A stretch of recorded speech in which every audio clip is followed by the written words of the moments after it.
Magandang hapon po mga mamis, mga kaibigan. So ngayon magluluto po tayo ng paksiw na bangus. Ayan po ang ating bangus. Ayan po ang mga ricado natin. Yan po, may kamyes po tayo. Ayan, may ilunod po na, ihalo po natin yung talong, okra sa paksiw natin bangus. Ito na po may nakalagay po dito sa kawali po natin. Yan. Paksiw po tayo ng bangus. Ito na po, ilunod na po natin yung ating kamyas. Tapos ilagay po natin yung ating, ilagyan po pala natin ng mga luya,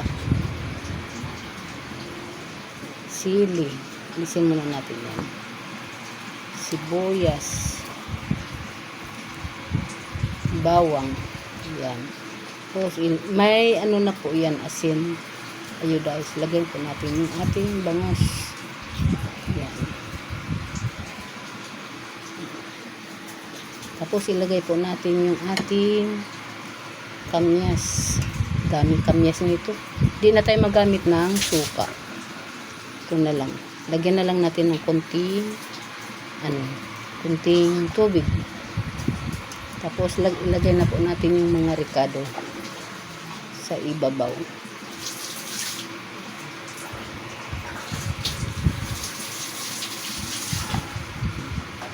Yan. Tapos itong gulay, mamaya na po yan pag medyo na siya. Maluto-luto ng konti para hindi siya malata.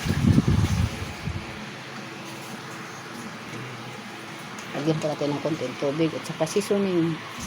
Lagyan po natin ng seasoning.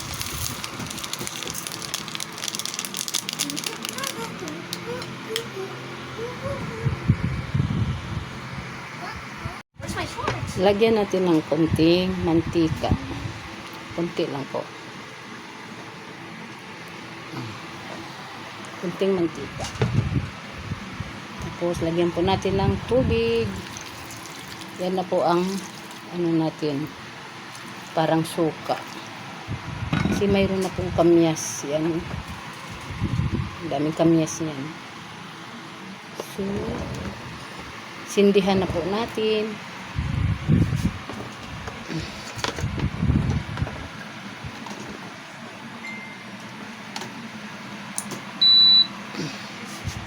Sindihan na po natin. Ayan na po. Takpan na po natin. So, ilunod na po natin itong ating gulay, okra. Haluan po natin to.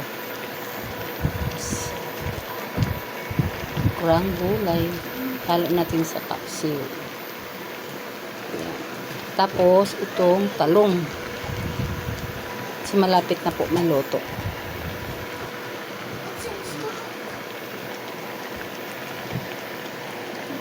Hinarbis lang po natin to sa ating garden. Itong mga gulay natin.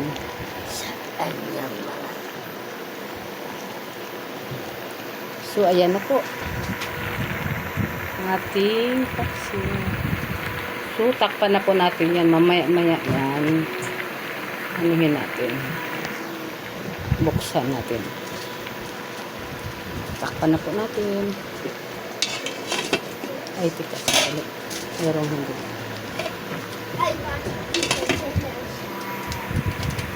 So, mga kaibigan, ito na po yung ating pinaksiw na bangus. Luto na po siya. Pwede na po tayo kakain sa ngayon. So, maraming salamat po pala sa mga nag-support sa akin. Maraming salamat po at mga manig na kayo. Bago man siya yung nagbabay. Nagbabay rin ako. So, maraming salamat po. Bye-bye. Okay, bye-bye rin. Okay. Ciao.